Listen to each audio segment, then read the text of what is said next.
What's going on, guys, and welcome to the video, and welcome to This Week in the Shop, the series where we sit down and talk about weird, interesting, or just things that we run into in a Mopar shop during the week. And I've got some kind of interesting things here to talk about on this episode. Now, first and foremost, we'll talk about the main thing, the title here, $10,000 fuse.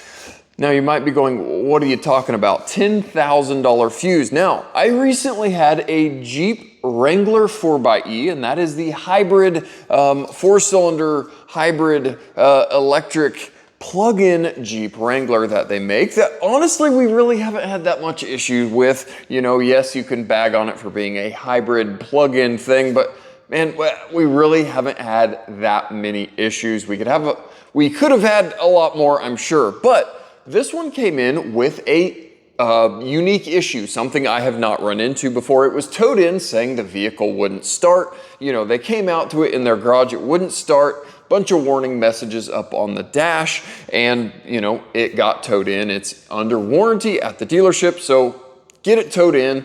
I then proceeded to pull or tow the vehicle into the shop, plugged it in and scanned, and had a whole bunch of codes. Had some codes for the integrated dual charging module. That is one of the big electronic modules, and specifically on the 4xe, that is what helps the vehicle charge. It takes your plug-in there on the wall and converts it, charges the high voltage battery.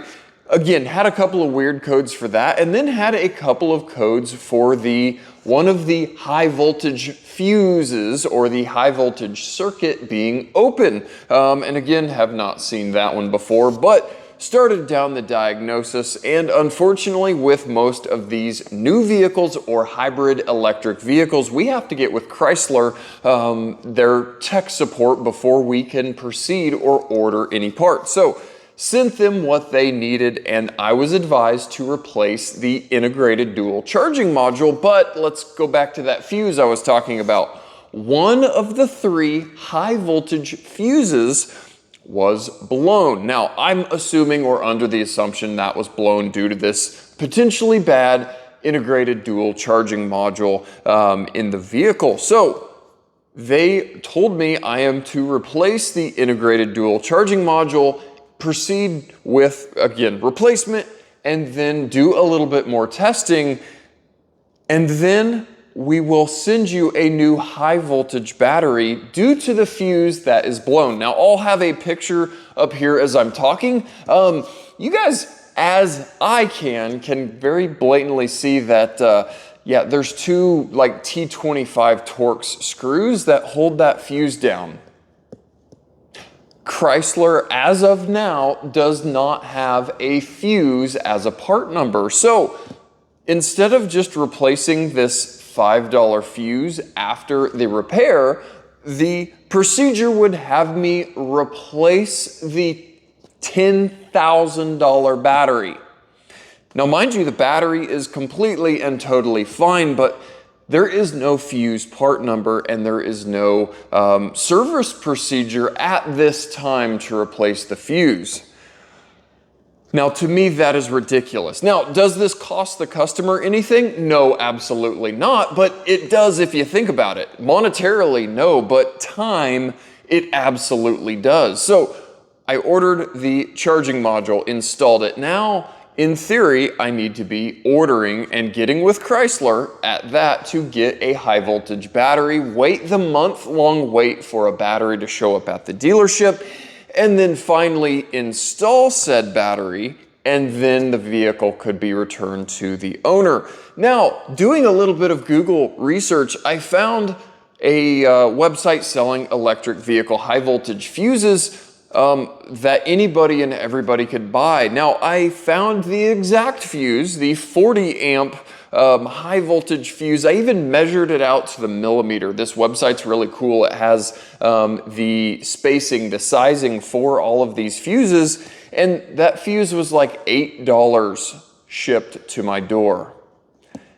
So, being the some sort of technician that I am, I went ahead and ordered 2 fuses. Yes, this Jeep will end up, I'm sure, getting a battery shipped to the dealership and installed, but I just want to know for my own darn knowledge, own interest, if Chrysler were to allow us or have these fuses available, could I have gotten this vehicle fixed, gone, and down the road with an $8 fuse? The customer would already have their vehicle back and they would be happy. So, like I said, I ordered a fuse. It should be here actually tomorrow. I'll get the thing thrown in.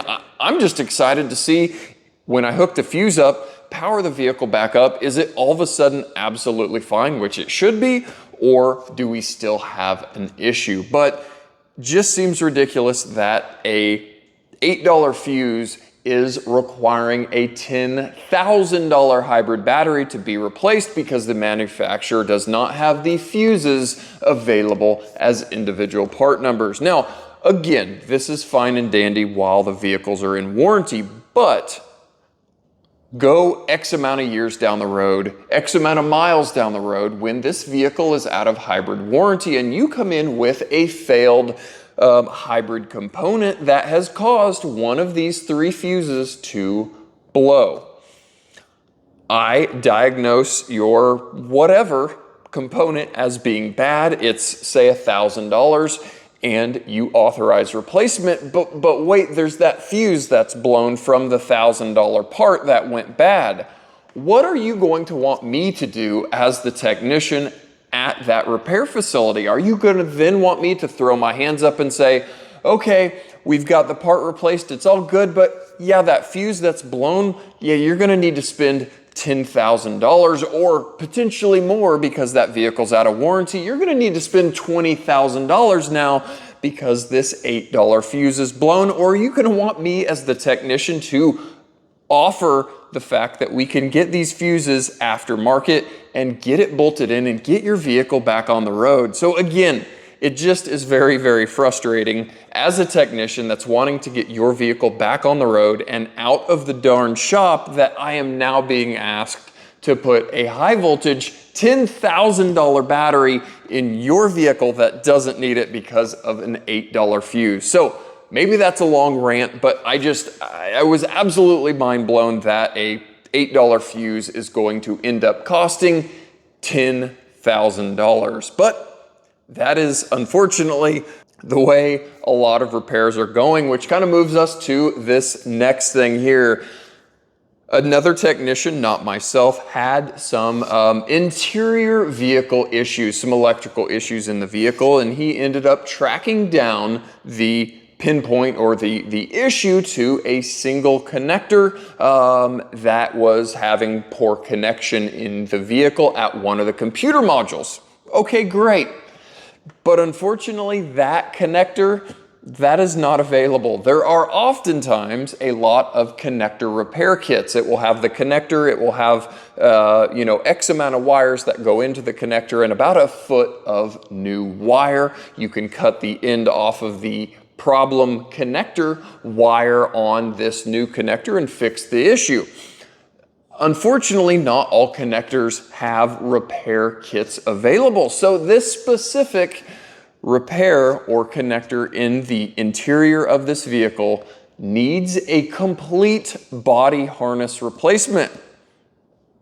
Yeah, you heard me right. So this whole interior on this new vehicle will be removed. Seats, center console, carpeting, trim, etc. will all need to be pulled out of this vehicle so a new body harness can be installed. I've got a picture here of the harness all wadded up in a box, but again, it's just very, very frustrating as a technician finding an issue and not being able to fix or repair the issue and being told, oh, unfortunately, you're gonna have to tear this whole vehicle apart and replace the full wiring harness, the full high voltage battery, etc. to fix the issue that could be fixed with just a small single part. So again, some of the struggles and some of the things that are making vehicles cost so darn much when warranty repairs cost so darn much because we can't fix the individual component.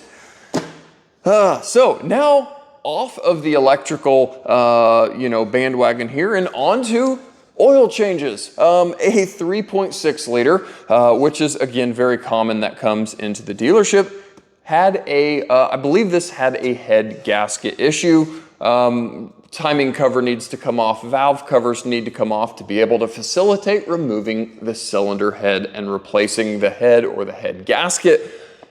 This specific minivan, once the engine was torn down, she was absolutely caked in sludge. And that puts us in a really hard spot as a service facility, or any service facility for that matter, is what do you then do at that point? A engine that's been neglected or abused and is absolutely full of sludge puts a massive liability on us as the technician or the shop as a repair facility, because we've got to stand behind our work. And how do we stand behind our work when the engine has had no oil changes? The oil passages are completely plugged up with sludge, the oil galleys, and with modern engines being so darn dependent on oil pressure and oil to the cam phasers, oil to the dual valve lift rockers. I mean, there is a massive amount of oil pressure dependent items. So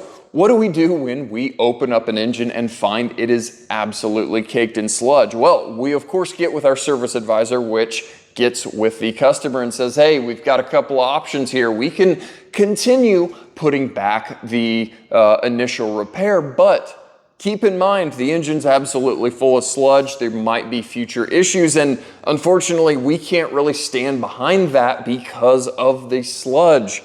The other option is then engine replacement. A brand new reman or a brand new engine from the manufacturer is going to be nice and clean, but the cost associated is going to be very high. So it's always a really bad time when you open something up and find an absolutely sludged up engine, because it's going to not be a great conversation with the advisor, with the customer, with the owner. And a lot of times people have bought their vehicles used and they've been changing the oil as need be, but the previous owner drove it for 50,000 miles and never changed the oil once. So it is absolutely the gamble of buying used cars, and hopefully doing your homework on, maintenance history if possible in some of those situations. So I'm not sure what the verdict is on this specific engine, but I walked by it today and knew I had to take a picture for you guys because it was pretty bad in there.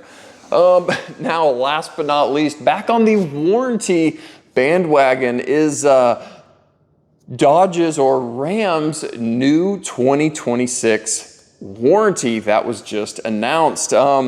And that warranty is now a 10-year, 100,000 mile warranty, which is absolutely great and awesome for people purchasing those new 2026 Ram trucks. But when us technicians have been for the last many years with a 5-year, 60,000 mile warranty, which I think is pretty standard with GM and Mopar. I don't know offhand what Ford and all of the other guys do at this point, but our 5-year, 60,000 mile warranties are going to be going away very quickly in exchange for the 10-year, 100,000 mile warranty. And again, this is absolutely a benefit for owners, but as technicians, as mechanics who get paid drastically different, whether that vehicle is under warranty versus out of warranty, that's pretty devastating for a paycheck. Now, there was one little asterisk with this new 10-year, 100,000 mile warranty, is that it does not stay with the vehicle. It stays with the owner. So you buy that truck and you own it for 3 years, 4 years, 5 years, doesn't even matter. When it is sold and it changes to the second owner, that long 10-year, 100,000 mile warranty is no longer, or it doesn't stick with the vehicle is what I'm trying to say. Now, I don't know what the warranty will be if you bought one, had it for a year, and then sold the vehicle. I'm not sure, does that go back to the normal 5-year, 60,000 mile warranty? I'm not sure on that, but all of us technicians were kind of grimacing again with that longer warranty. And again, if you guys didn't know, technicians, or at least in most states, technicians get paid 50 to 75% of the labor time that a normal repair would pay us if it were out of warranty, if that makes sense. So imagine working your normal, 8-hour shift at work, but only getting paid for 4 hours that day because the vehicle was under warranty. That's kind of the best analogy I can come up with, again, working your 9-hour day, your 8-hour, your 10-hour day, whatever your work day is, cut that pay in half, and that's what you get paid that day, again, because it was warranty. So again, us technicians don't love warranty. We love when vehicles are out of warranty, and that's just how it's been, at least in states, again, that have a time difference between warranty and not warranty. Now, we've already talked about in a previous episode, there are states that have laws in place that are kind of like technician protection wage laws, something along those lines, where the state has put in writing, it's a law that a technician gets paid the same, customer pay out of warranty labor time, whether that vehicle is in or out of warranty. Those technicians have to absolutely love their jobs. That would be, again, an absolute game changer. That would change my life drastically with way more pay, way more income. That would be absolutely, again, an absolute game changer on your paycheck each month. But that is everything for everything cool that I ran across here. Again, an $8 fuse costing $10,000. That's just, why? Why? Just sell me a fuse. Allow me to get a fuse and plug the thing in and fix a vehicle, and you'd have your vehicle back sooner. That's all I'm asking for here, is to fix some cars and get them out the door. So guys, thanks for coming out into the garage with me here on This Week in the Shop, and hopefully I'll see you here next week with some more weird, interesting, expensive things like a $10,000 fuse. So guys, thank you so much for watching, and we'll catch you guys next time.